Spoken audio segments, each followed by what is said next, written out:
Lecture की शुरुआत अपन discussion से करते हैं। जो C1 क्वेश्चन है उस C1 क्वेश्चन के अंदर जो आप सीधा सा आप डी मैट्रिक्स को कुछ भी आप मान लेना A B C D, ये इसके आप एलिमेंट्स मान लो और उसके बाद आप सीधा सा जो आपको दे रखा है कि A B minus C D equals to क्या दे रखा है, नल मैट्रिक्स। इसका मतलब आप लिख लेना A B equals to C D. D अपन ने मैट्रिक्स मान ली है और ए बी सी मैट्रिक्स आपको गिवन है। ए बी मल्टीप्लीकेशन में मैट्रिक्स निकालो, सी डी निकालो और दो मैट्रिक्स को इक्वल कर दो तो आपको आराम से A B C D elements की वैल्यूज मिल जाएंगी, तो वहां से डी मैट्रिक्स आपको पूरी मिल जाएगी।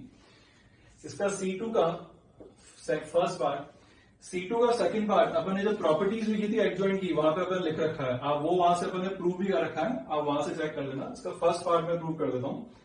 फर्स्ट पार्ट आपको प्रूव करना है adjoint of A will be equals to determinant of a to the power n। Start करते हैं। Since a into adjoint of a will be equals to determinant of a into in, ये अपने पास property होती है, तो अपन यहां क्या करें, a को रिप्लेस कर दो आप एडजॉइंट ऑफ a से। तो a को जब आप एडजॉइंट ऑफ a से रिप्लेस करोगे तो यहां आ जाएगा adjoint of a into adjoint of a will be equals to determinant of adjoint of a into in। अब determinant of adjoint of A अपन ने प्रॉपर्टीज में फिर लिख रखा है, तो ये तो हो जाएगा determinant of A to the power n minus 2 into I N, और इधर हो गया आपके पास adjoint of A into adjoint of A. अब अपन यहां क्या करें, दोनों तरफ आप क्या करो, ए मैट्रिक्स से मल्टीप्लाई कर दो, प्री मल्टीप्लाई कर दो। तो ए मैट्रिक्स से जब आप प्री मल्टीप्लाई करोगे तो ये A into adjoint of A into adjoint of A will be equals to determinant of a to the power n minus 2 into a into in बनेगा, और a into in क्या हो जाएगा आपके पास a, और further a into adjoint of a अपन ने फिर यहां से स्टार्ट करा था, तो फिर ये कितना बन जाएगा आपके पास a into determinant of a into in। अब in और इनको मल्टीप्लाई करोगे तो वापस आपके पास क्या आएगा, एडजॉइंट ऑफ a आएगा। यहां पर डिटर्मिनेंट ऑफ a है और इधर determinant of a to the power, sorry यहाँ पर n माइनस 1 होती है प्रॉपर्टी अपने पास, तो ये determinant of a to the power n minus 1 और यहाँ पर डिटर्मिनेंट ऑफ क्या लिखा हुआ है a, उससे आप इसको डिवाइड कर दो, तो यहाँ पर एडजॉइंट ऑफ a जो होगा वो क्या हो जाएगा, determinant of a n minus 1 है और डिटर्मिनेंट ऑफ a है, तो डिवाइड करोगे तो determinant of a to the power क्या आ जाएगा, n माइनस 2 इंटू a। ये आपके पास प्रूव हो गया। 1/2 का C1 जो क्वेश्चन है वो सीधा सा एडजॉइंट निकालना है क्वेश्चन है, खुद कर सकते हो। C5 में भी आपके पास easily a into adjoint of A की वैल्यू होती है determinant of A into I N. जो मैट्रिक्स ए दे रखी है उसकी डिटर्मिनेंट वैल्यू निकालना, जो एक्सप्रेशन दे रखे हैं उसको यूज करोगे तो डायरेक्ट आपको यहाँ पर इसकी वैल्यू भी मिल जाएगी। स्टेट क्वेश्चन नंबर C7 पर आते हैं, इसको ढंग से समझो आप। C7 की पहले सेकंड स्टेटमेंट पर आता हूं मैं। उसमें AC दे रखा है आपको, कोफैक्टर मैट्रिक्स दे रखी है, और एक चीज अपने को पता है कि एडजॉइंट ऑफ ए जो होता है वो आपके पास कोफैक्टर मैट्रिक्स का क्या होता है, ट्रांसपोज, और दूसरी अपने को पता है कि ट्रांसपोज लेने पर डिटर्मिनेंट पे कोई फर्क नहीं पड़ता। इसका मतलब determinant of cofactor matrix will be equals to determinant of adjoint of A, that will be equals to determinant of A to the power n minus 1, जहां पर n क्या होगा, मैट्रिक्स ए का ऑर्डर हो जाएगा। तो इसका मतलब स्टेटमेंट जो 2 है वो आपके पास क्या होगी, ट्रू होगी। स्टेटमेंट 1 पर मूव करते हैं। स्टेटमेंट 1 पर ये ए मैट्रिक्स दे रखी है और ये बी मैट्रिक्स आपको दे रखी है। अच्छा ढंग से देखते हैं, इस मैट्रिक्स का आप कोफैक्टर मैट्रिक्स निकालना है एक बार, आपके पास क्या आएगी आपके पास, या अगर इसकी वैल्यू निकालता हूं तो ये आपके पास क्या होगा, इसका कोफैक्टर अगर अपन निकालेंगे तो क्या आएगा, x² प्लस a², वो ये रहा। सी का सेकंड एलिमेंट का कोफैक्टर निकालोगे तो नेगेटिव टाइम्स आएगा आपके पास, तो माइनस टाइम्स, देखो C11 अगर मैं निकालता हूं, वापस बताता हूं, तो C11 आएगा आपके पास x² प्लस a²। C12 अगर आप निकालोगे तो माइनस टाइम्स आपके पास क्या आएगा, वो माइनस CX माइनस AB, तो इसका मतलब ये बन गया CX प्लस AB। और C13 अगर आप निकालोगे तो C13 की वैल्यू आ जाएगी आपके पास AC प्लस BX। तो ढंग से देखना, ये जो एलिमेंट है वो आपके पास फर्स्ट कॉलम में लिखे हुए हैं। अब ये जब अगर आपके पास फर्स्ट कॉलम में लिखे हुए हैं, यहां पर माइनस BX आएगा, है ना, ठीक है। तो ये आपके पास फर्स्ट कॉलम में लिखे हुए, इसका मतलब ये जो मैट्रिक्स लिखी हुई है ये इस बी मैट्रिक्स की क्या आपके पास एडजॉइंट मैट्रिक्स है, या फिर यूं बोला जाए कि ये जो मैट्रिक्स लिखी है ये बी मैट्रिक्स की आपके पास क्या है, कोफैक्टर मैट्रिक्स का क्या है आपके पास, ट्रांसपोज लिखा हुआ है ये। तो ये हो गई ए। अब अगर मैं डिटर्मिनेंट निकालूंगा तो डिटर्मिनेंट आएगा डिटर्मिनेंट ऑफ बी, इसका पहले ट्रांसपोज का डिटर्मिनेंट हो जाएगा डिटर्मिनेंट ऑफ बी सी, और इसकी जो वैल्यू जाएगी डिटर्मिनेंट ऑफ बी की पावर n-1 दैट इज 2। तो determinant of A will be equal to determinant of B square, और इसका मतलब ये स्टेटमेंट भी क्या हो गया आपके पास, ट्रू। तो इस C7 की स्टेटमेंट 1 और स्टेटमेंट 2 दोनों अपने पास कैसी है, ट्रू ही है। पार्ट 1 का क्वेश्चन नंबर 16 जो है वो तो आपके पास प्रॉपर्टी है जो अपन पहले प्रूव कर चुके हैं। इसके 19 क्वेश्चन पर आते हैं। पी मैट्रिक्स दे रखी है, ए मैट्रिक्स दे रखी है और क्यू दे रखा है आपको पी ए पी ट्रांसपोज, और एक्स जो है वो आपके पास P transpose into Q to the power 2005 into P की आपसे वैल्यू पूछी हुई है। तो इसको अगर अपन वैल्यू फाइंड करें तो अपने को पहले ये लिखेंगे P transpose into Q into Q into Q, कितनी बार आएगा, 2005 टाइम्स। अब क्यू की वैल्यू अपन यहां पर रख देते हैं, तो ये क्या बनेगा, P transpose P A P transpose into P A P transpose into P A P transpose into so on P A P transpose into P. तो ये आपके पास, अब अगर यहां पर सब जगह देखो P transpose into P transpose into P transpose into P बन रहा है सब जगह पर। तो आपको एक्चुअली अब यहां से अलग से ये चेक करना पड़ेगा कि पी ट्रांसपोज इंटू पी की वैल्यू बन कितनी रही है। तो पी, तो आपको पी ट्रांसपोज तो हो जाएगा √3/2 1/2 -1/2 √3/2, और यहां पर हो जाएगा पी √3/2 -1/2 1/2 एंड √3/2।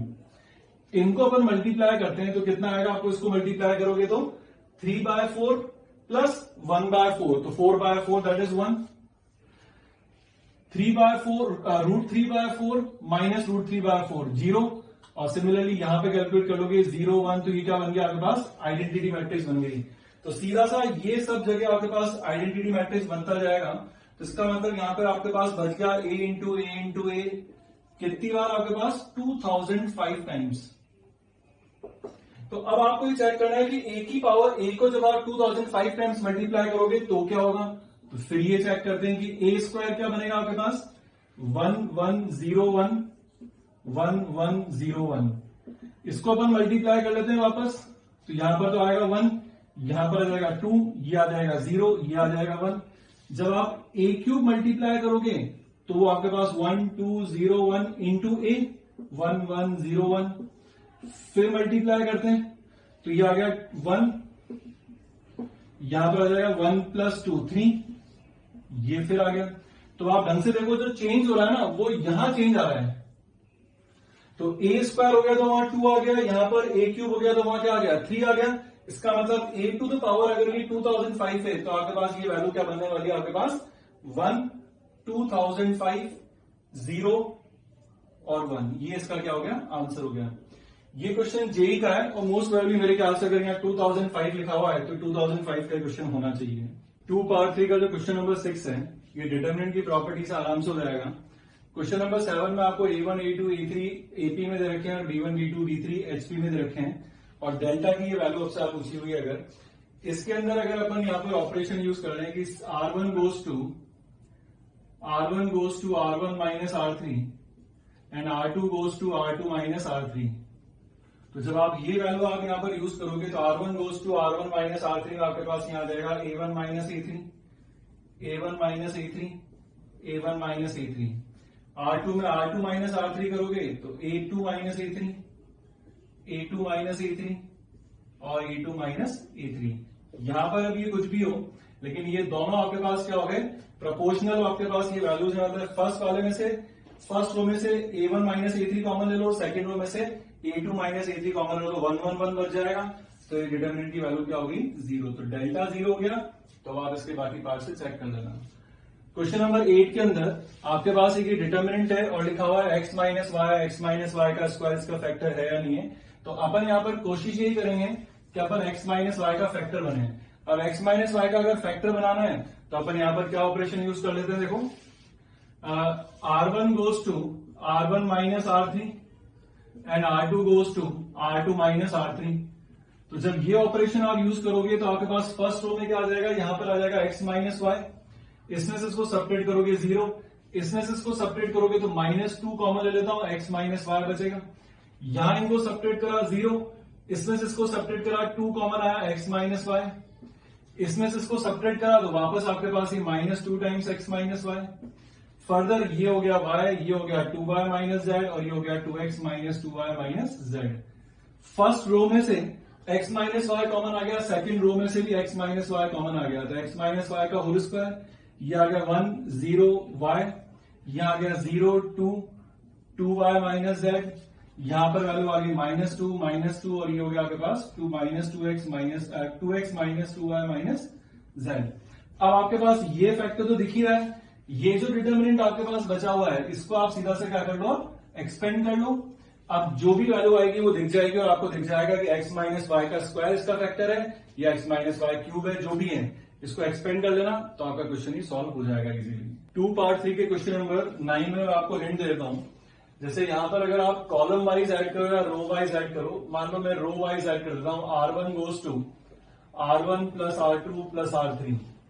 तो जब R1 goes to R1 plus R2 plus R3 करोगे तो आपके पास फर्स्ट रो के अंदर -x plus a plus b का फैक्टर जो रहेगा ये आपके पास क्या आ जाएगा, यहां से कॉमन आ जाएगा। जैसे कॉमन आएगा फर्स्ट रो में 3 जगह 1 मिलेंगे, कॉलम वाइज ट्रांसफॉर्मेशन लगा के 2 जगह 0 बना के आराम से आप एक्सपेंड कर सकते हो। क्वेश्चन नंबर 10 पर आते हैं। इसमें आपको वापस पूछा हुआ ये डिटरमिनेंट दे रखा है और ये डिटरमिनेंट आपको दे रखा है 0, तो पूछा हुआ है कौन कौन से ऑप्शन में सेटिस्फाई कर सकते हैं।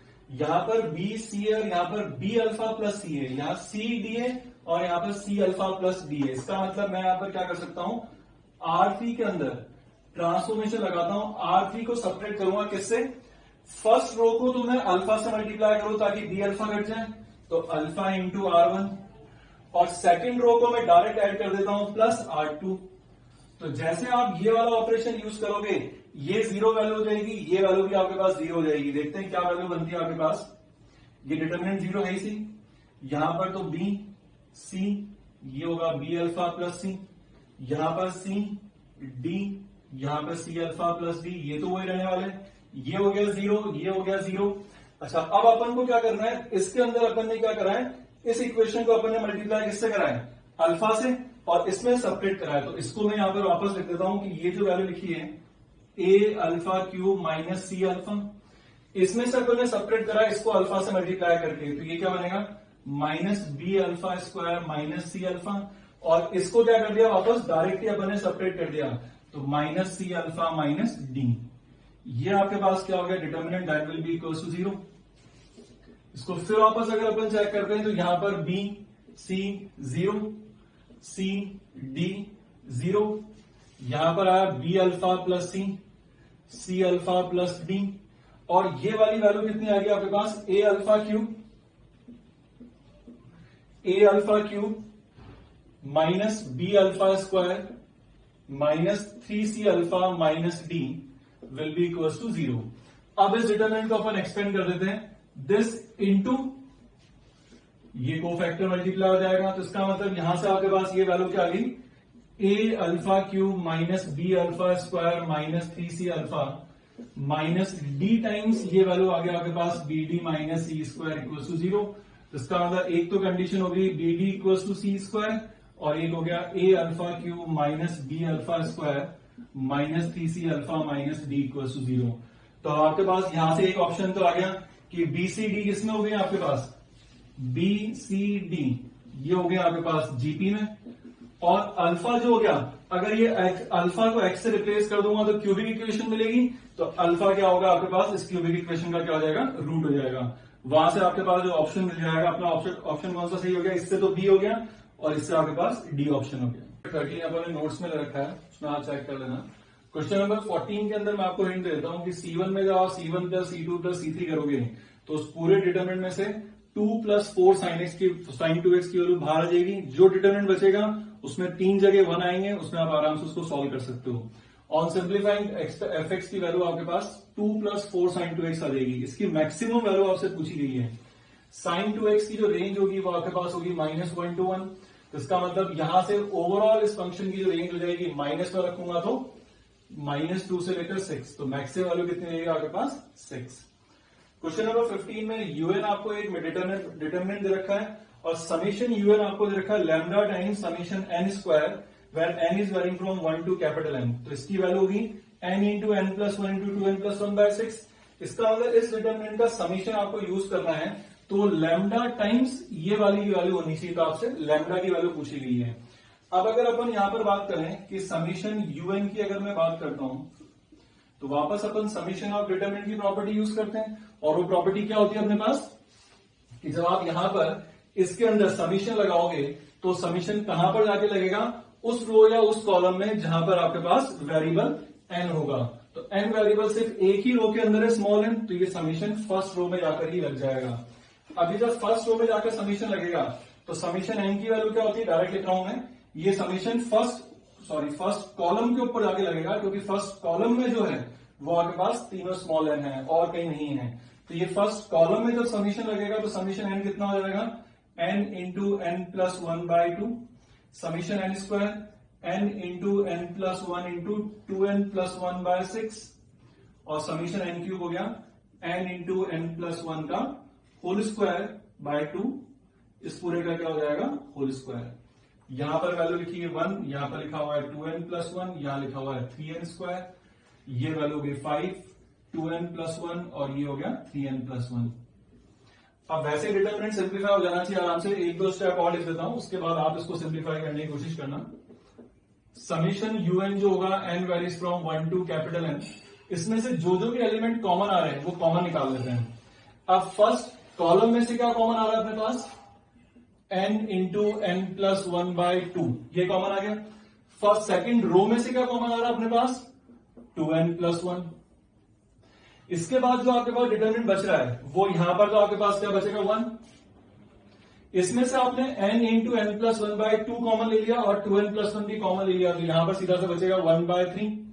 इसमें से आपने n into N plus one by two common लिया तो यहां बच जाएगा n into N plus one by two. यहां पर हो जाएगा 1, यहां पर हो जाएगा 1, यहां हो जाएगा आपके पास 3n स्क्वायर और लास्ट में हो जाएगा आपके पास 5, 1 और यहां हो जाएगा आपके पास 3n प्लस वन। अब ये जो आपके पास डिटरमिनेंट बच रहा है इसको आप आराम से आप एक्सपेंड करके सिंप्लीफाई कर लो, क्योंकि यहां पर अगर देखा जाए तो इसमें मैं अगर 3 से और मल्टीप्लाई डिवाइड अगर मैं कर देता हूं तो 3 से मल्टीप्लाई डिवाइड करने पे ये वाली फॉर्म तो आ गई।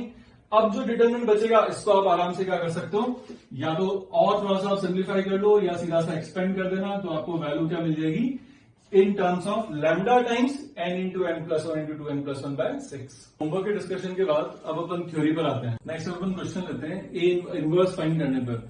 अच्छा, मैं सिंपल वो वाले क्वेश्चन नहीं ले रहा हूं इनवर्स के जिसमें आपसे सिंपल के कोई मैट्रिक्स दे दी जाए और पूछा जाए कि इनवर्स निकालो, वो आप निकाल सकते हो आराम से, क्योंकि आपको एडजॉइंट निकालना आता है, डिटरमिनेंट निकालना आता है। तो ए इनवर्स क्या होता है आपके पास, adjoint of A upon determinant of A. अपन जो कुछ क्वेश्चन ले रहे हैं वो आपके पास किस पे ले रहे हैं, प्रॉपर्टी बेस्ड, क्योंकि चाहे एडजॉइंट हो चाहे इनवर्स हो इनकी प्रॉपर्टी बेस्ड ही क्वेश्चन ज्यादा पूछे जाते हैं। तो प्लीज आप लोग एडजॉइंट और इनवर्स की प्रॉपर्टीज को अच्छे से याद करना और उन्हीं के बेस पर अपन क्वेश्चन आगे करते हैं। तो जैसे आपको डिटरमिनेंट ऑफ ए दे रखा है, 3 ऑर्डर की मैट्रिक्स है डिटर्म ए, तो 3 ऑर्डर का डिटरमिनेंट ए जो दे रखा है वो 2 वैल्यू है और बी भी 3 ऑर्डर का है, उसकी भी डिटरमिनेंट वैल्यू क्या है 1। तो कुछ वैल्यूज फाइंड करने के लिए कहा गया है। जैसे फर्स्ट पार्ट है ए इनवर्स बी, ए का होल डिटरमिनेंट।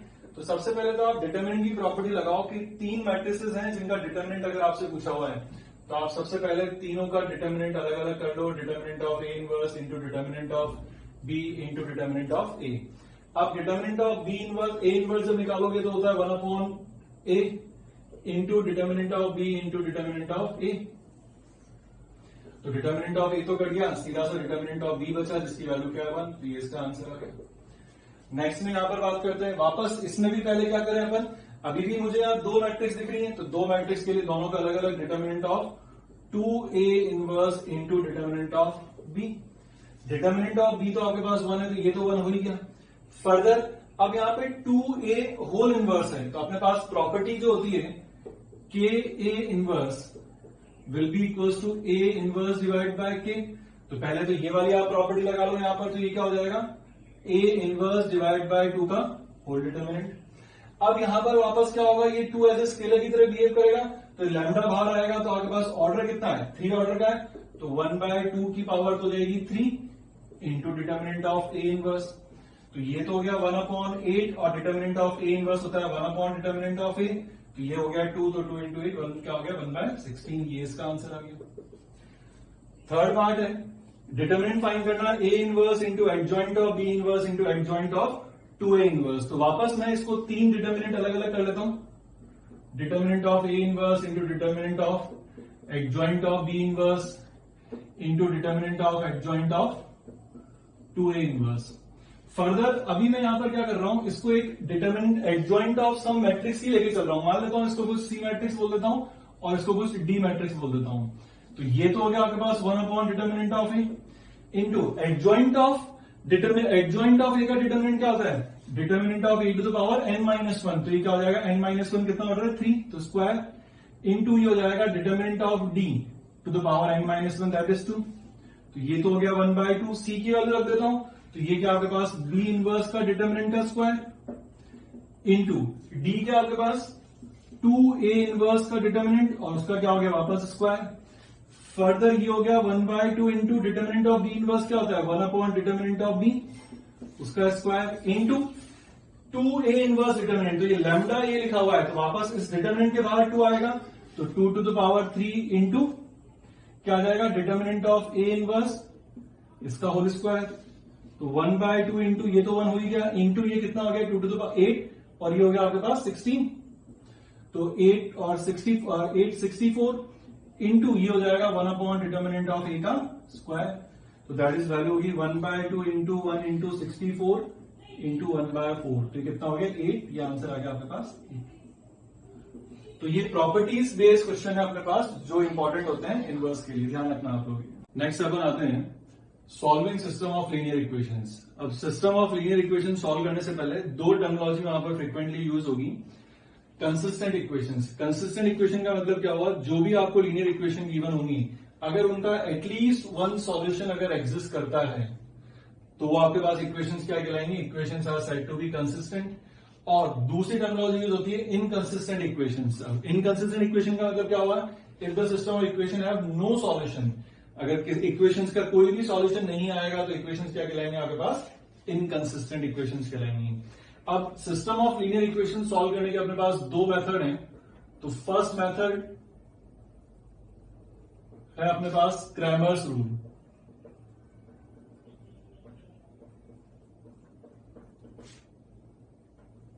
ये आपके पास CRA क्रैमर्स रूल आपके पास, ये पहला मेथड है।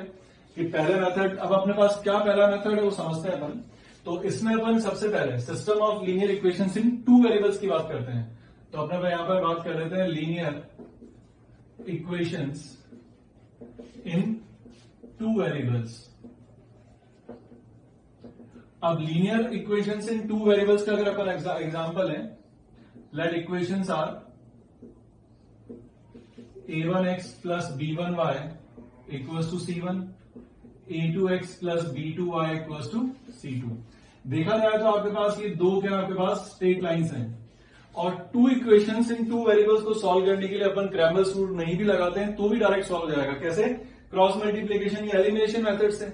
आप यहां पर क्या कर लो, पहले x को एलिमिनेट कर दो, तो अपन क्या करें, इस इक्वेशन को a2 से इस सेकंड इक्वेशन को a1 से मल्टीप्लाई करके सेपरेट करोगे, y आ जाएगा, वापस वैल्यू रख देंगे, अपने क्या मिल जाएगा, अपने को x की वैल्यू मिल जाएगी। लेकिन क्रैमर रूल में क्या अपने पास, वो कैसे, वो सीखते हैं। क्रैमर रूल में आपके पास जो भी कांस्टेंट्स हो, हमेशा क्रैमर रूल में कांस्टेंट को आप इक्वल्स टू के उधर लेके जाओ राइट साइड में। उसके बाद क्रैमर रूल ने यहां पर आपको तीन चीजें दी हैं, जैसे d, तो तीन डिटर्मिनेंट दिए d जो डिटर्मिनेंट बनेगा जो वेरिएबल्स हैं x और y उनके कोफिशिएंट से बनता है, that is a1 b1 a2 b2। दूसरा जो डिटर्मिनेंट है जिसे अपन dx या फिर d1 कुछ भी बोल सकते हैं, तो वो आपके पास हो जाएगा सेकंड। वो क्या होगा, जो आपने d जो डिटर्मिनेंट बनाया है उस डिटर्मिनेंट के अंदर क्या करना है अपन, ये फर्स्ट जो आपके पास कॉलम है, फर्स्ट कॉलम की जगह कांस्टेंट्स डाल दो। तो फर्स्ट कॉलम की जगह कांस्टेंट्स डालोगे तो c1 c2 और सेकंड कॉलम b1 b2 ही रहेगा। और तीसरा आपके पास होता है dy या d2 भी बोला जाता है इसको कई जगह पर। इसमें क्या करें, d के अंदर जो सेकंड कॉलम है, सेकंड कॉलम की जगह कांस्टेंट डाल देते हैं, तो a1 a2 और ये रहेगा c1 c2। ये आपके पास d1 dx dy या d1 इसको कई जगह पर आपके पास ऐसे भी दिखेगा d1 और dx को dy को अपन क्या लिख लेते हैं, d2 लिख देते हैं। अब ये आपके पास रिजल्ट आए कैसे हैं, जैसे आप क्रॉस मल्टीप्लिकेशन ऐसे लगाओगे ना, तो उसमें आपको अपने आप जो d की वैल्यू मिलेगी वो डिटरमिनेंट सॉल्व करोगे तो वो आपके पास आ जाएगा। अब ये देखते हैं कि dx और d में इनमें रिजल्ट आपके पास क्या आने वाला है। अपन dx से स्टार्ट करते हैं। dx जो आपके पास लिखा हुआ है c1 b1 c2 b2, तो c1 की अपन क्या रख देते हैं, पूरी इक्वेशन रख देते हैं a1x plus b1y a2x plus b2y और ये आ जाएगा आपके पास b1 b2।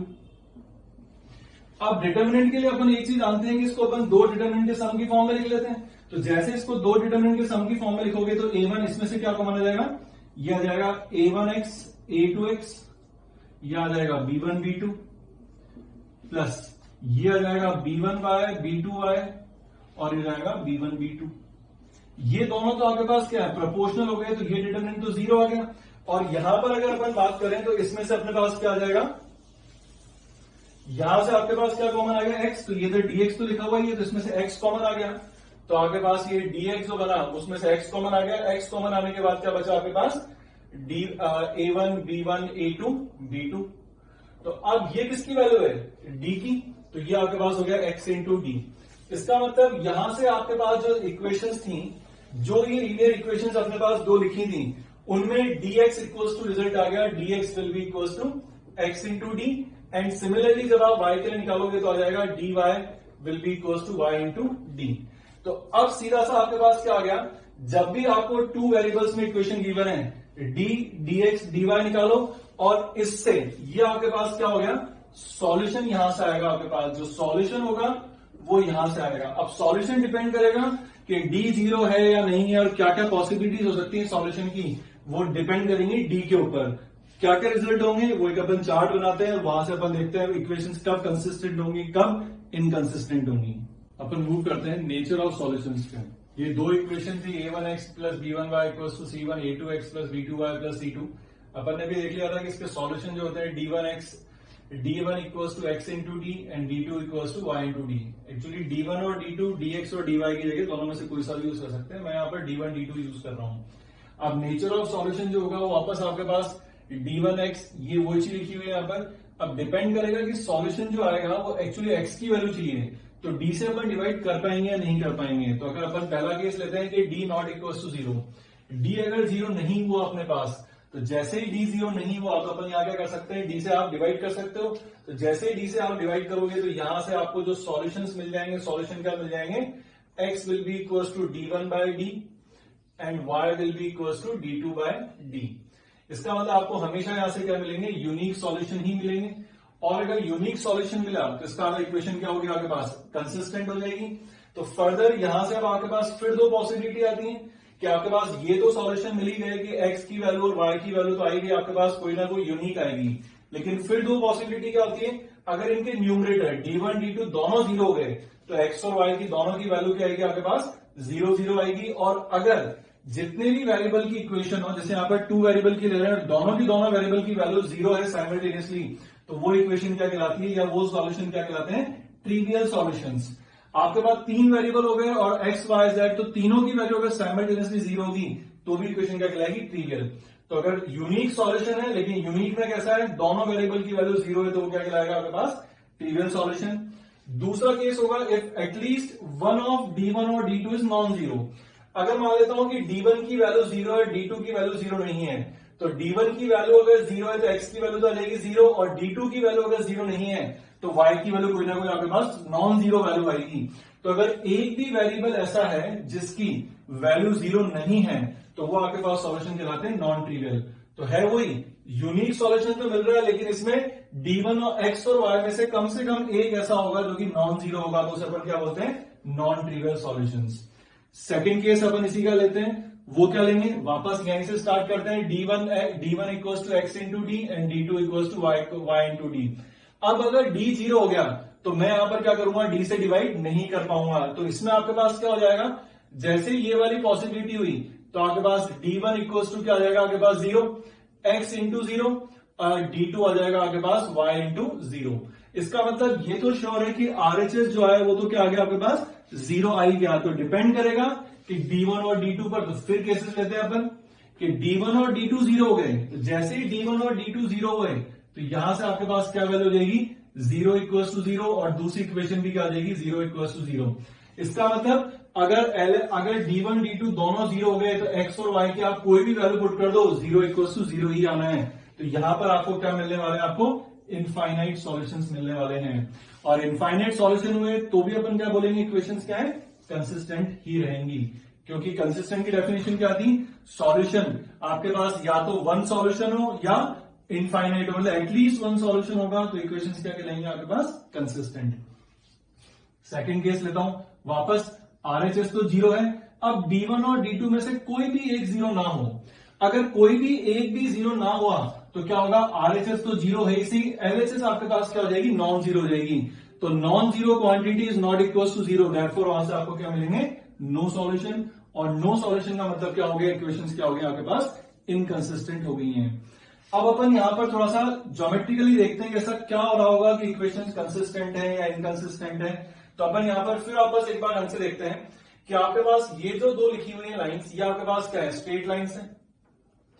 और स्ट्रेट लाइंस के लिए अगर कहा जाए कि दो स्ट्रेट लाइंस का यूनिक सॉल्यूशन आ रहा है, तो दो स्ट्रेट लाइंस का यूनिक सॉल्यूशन का मतलब क्या आ गया, दोनों स्ट्रेट लाइंस क्या हो गई, इंटरसेक्टिंग हो गई।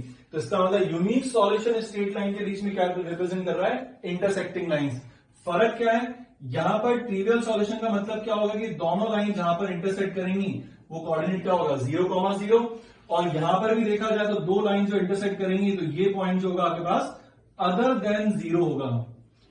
इंटरसेक्टिंग तो अभी भी करेंगी लेकिन वो अदर देन 0 होगा। इसका मतलब यूनिक सॉल्यूशन चाहे आपके पास 0,0 पर इंटरसेक्ट करें या कहीं और इंटरसेक्ट करें, आपके पास ये कंडीशन किसकी होगी, इंटरसेक्टिंग लाइंस की कंडीशन होगी आपके पास ये।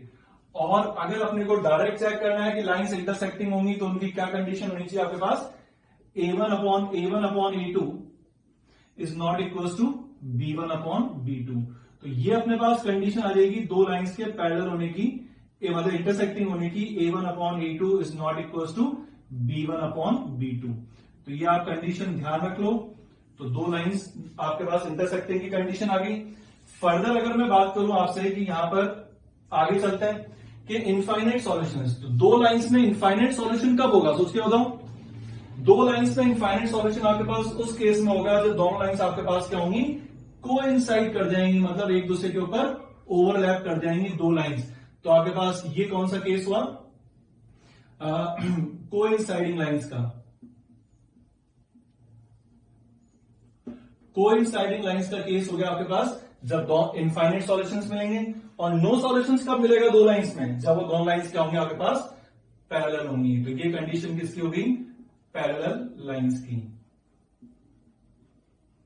अब वापस अपन यहां पर आते हैं कि अपने पास दो जो पैरेलल लाइंस कोइंसाइडिंग हो गई और लाइंस पैरेलल हो गई, तो उनकी कंडीशंस कैसे चेक करेंगे। अगर दो लाइंस पैरेलल होगी तो उनकी ऑब्वियसली स्लोप बराबर होगी, और स्लोप यहां पे एक्चुअली जब आप चेक करोगे ना तो वो डी से आ जाएगी आपके पास, डी जीरो करने से। तो यहां से आपके पास कंडीशन आ जाएगी पैरेलल लाइंस की, A1 upon A2 is equal to B1 upon B2, ये आपके पास is not equal to C1 upon C2। तो ये आपके पास क्या होगी, पैरेलल लाइंस की कंडीशन होगी।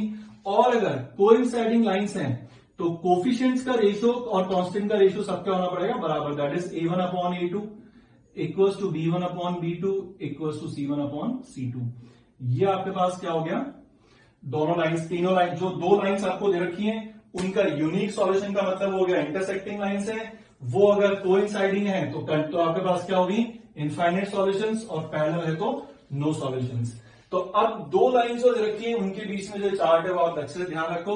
और अगर डायरेक्ट सॉल्यूशन करने के लिए आता है, फाइंड करने के लिए आता है, तो आप एलिमिनेशन मेथड लगा लो या क्रैमर्स रूल लगा लो, एक ही बात है। लेकिन ये जो कंडीशंस हैं कि लाइंस कब पैरेलल होंगी, कब आपके पास इंटरसेक्ट करेंगी, कब क्या कंडीशन आएगी, थोड़ा सा इन कंडीशन को आप ध्यान रखना, क्योंकि आपके पास क्वेश्चंस में क्या होगा, डायरेक्ट आप ये कंडीशन लगा के यूज कर सकते हो।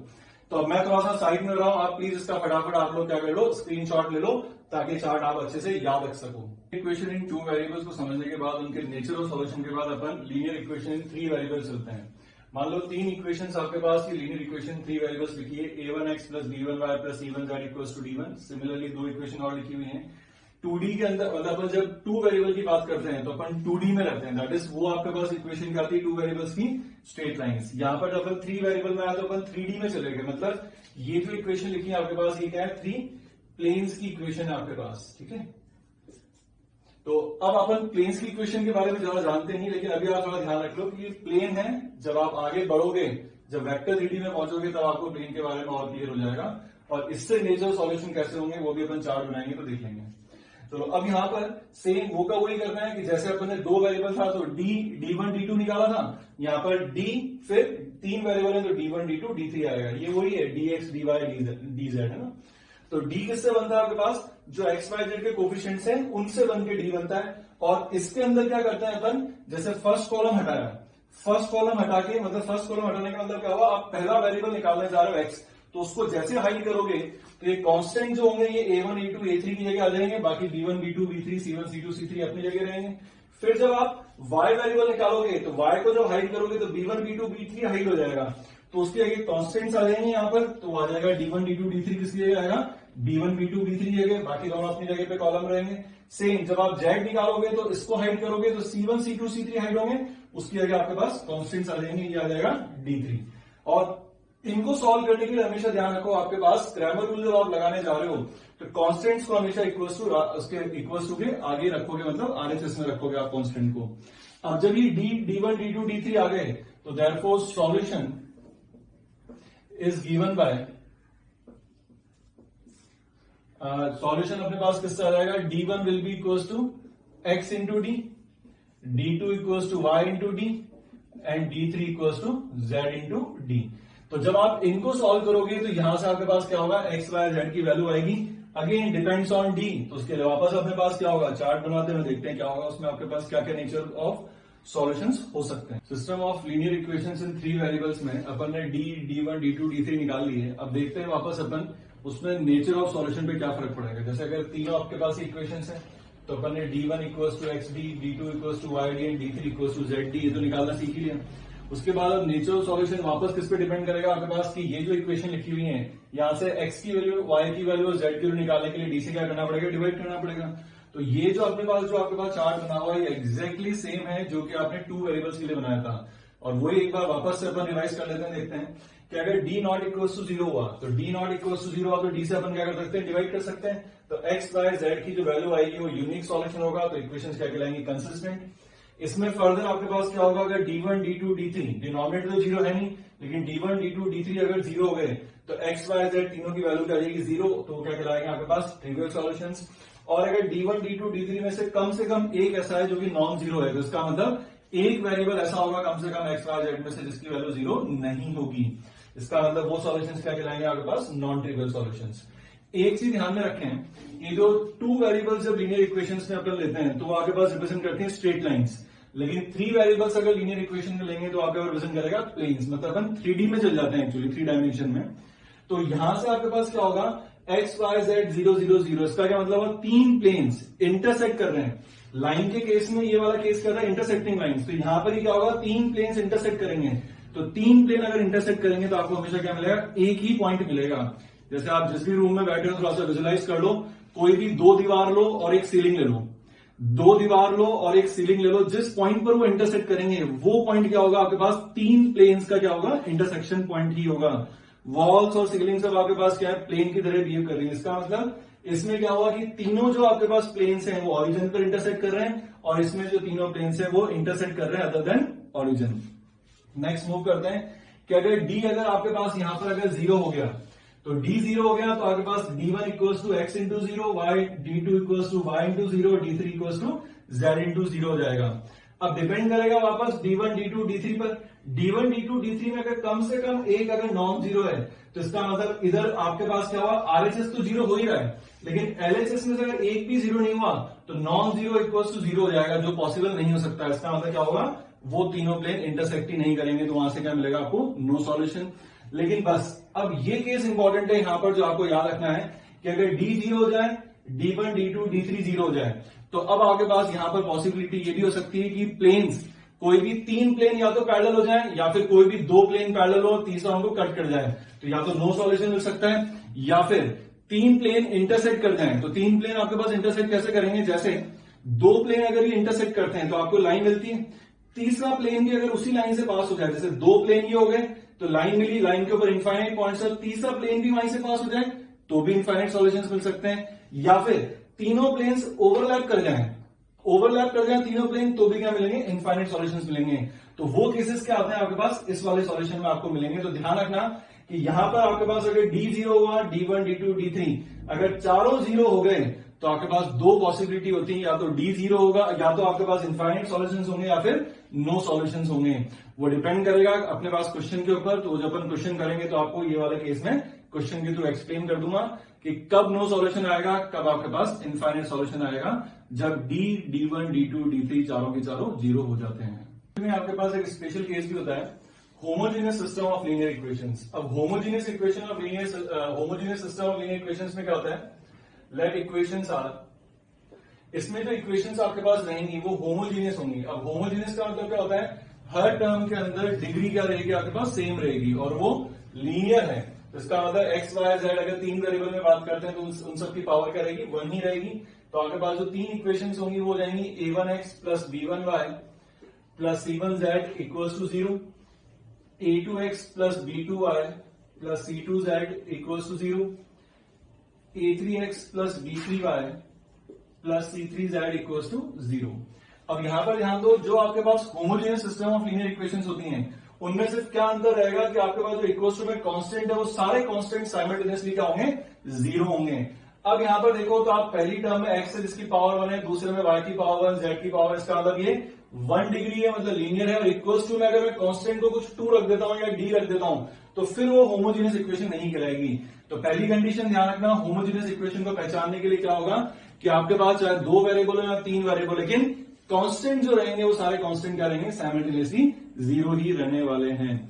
अब जब ये वाली वैल्यू होगी आपके पास, इसका मतलब यहां से एक चीज तो श्योर है कि जब आप d निकालोगे, चलो d तो आ ही जाएगा, a1 b1 c1, a2 b2 c2, a3 b3 c3, ये वैल्यू होगी। लेकिन इसमें ये ध्यान दो ढंग से आप, अब d1 जब आप निकालोगे तो d1 में अपन क्या करते हैं, अगर x को हाइड करेंगे तो a1 a2 a3 अगर कांस्टेंट्स आते हैं, कांस्टेंट क्या है, जीरो, तो ये तीनों एलिमेंट जीरो हो जाएंगे। तो इसका मतलब एक कॉलम जीरो हो गया, तो d1 की वैल्यू क्या आएगी आपके पास, जीरो। सिमिलरली अगर आप d2 निकालोगे तो वो भी जीरो आएगा, क्योंकि b1 b2 b3 ये जीरो जीरो जीरो आ जाएगा, और आप जब d3 निकालोगे तो वो भी आपके पास क्या आएगा, जीरो ही आएगा। इसका मतलब homogeneous system of linear equations में d1 d2 d3 तो आपके पास हमेशा क्या आएगा, जीरो ही आने वाला है। तो डिपेंड किस पे करेगा, सॉल्यूशन एग्जिस्ट कब करेंगे आपके पास। तो यहां पर आपको दो चीजें ध्यान रखनी है, इसमें दो ही रिजल्ट हैं अपने पास। और एक चीज और ढंग से ध्यान रखना कि homogeneous system of linear equation जो भी रहेंगी, चाहे 2 वेरिएबल हो, 3 हो या 4 हो, जितने भी वेरिएबल्स की लीनियर इक्वेशंस हैं वो हमेशा आपके पास क्या रहेंगी, कंसिस्टेंट ही रहने वाली हैं। क्यों, क्योंकि आप ढंग से देखो इस इक्वेशन को, x को 0, y को 0, z को 0, आप तीनों इक्वेशन में पुट कर दो, ये हमेशा सेटिस्फाई करेगा ही करेगा। इसका मतलब सीधा से निकलता है homogeneous system of equations are always consistent, ये कभी भी इनकंसिस्टेंट का केस नहीं आएगा।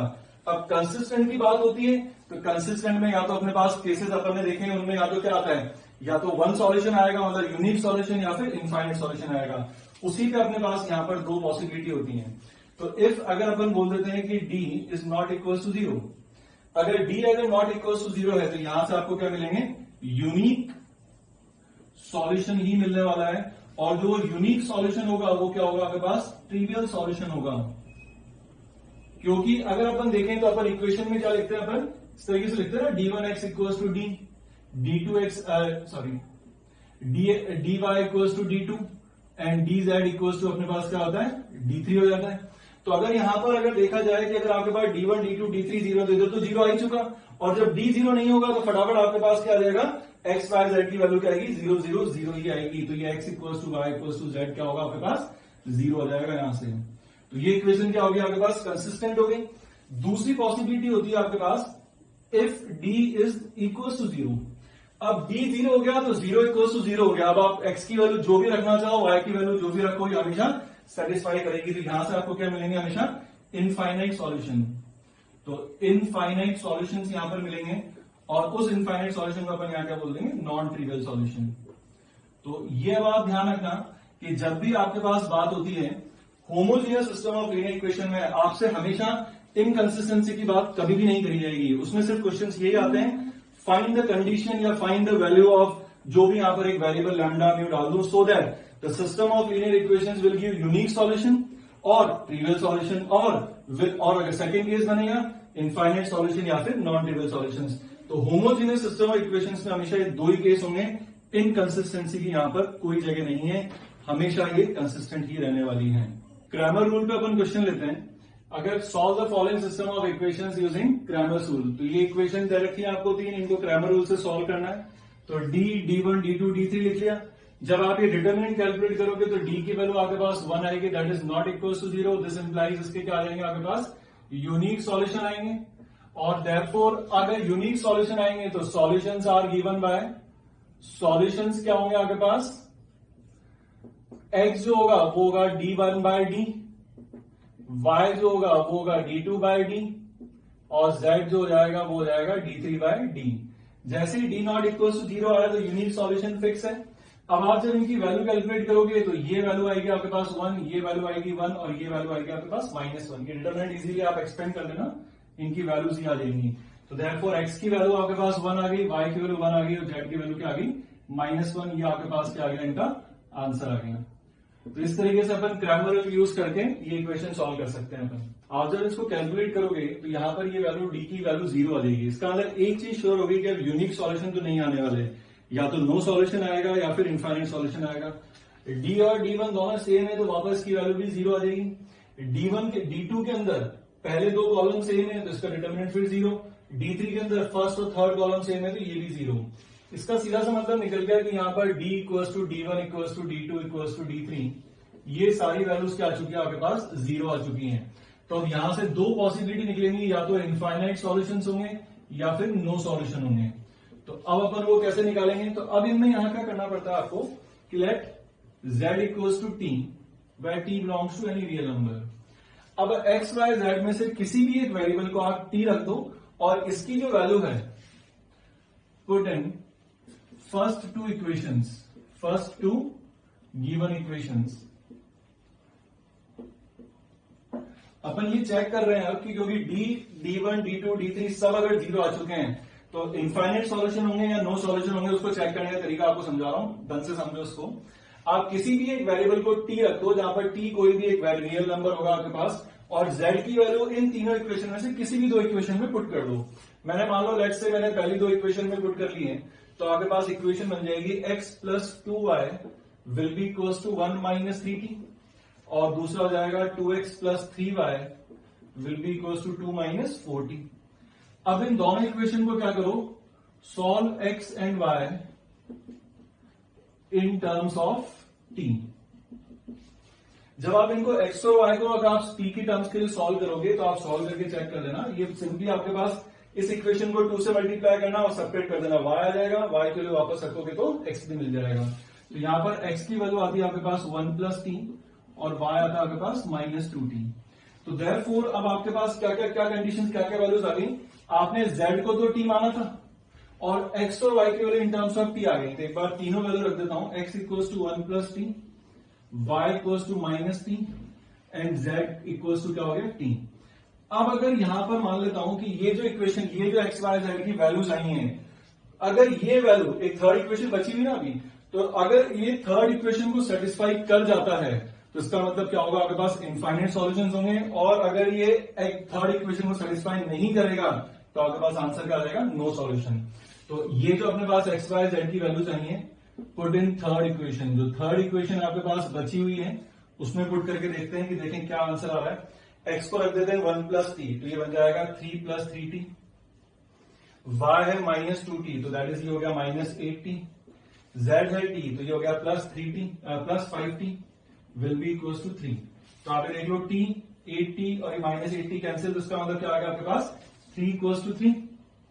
इसका मतलब क्या हो गया, x y z की वैल्यू जो है ये इन टर्म्स ऑफ जो t अपन ने निकाली है इसको क्या कर रही है, सेटिस्फाई करा रही है।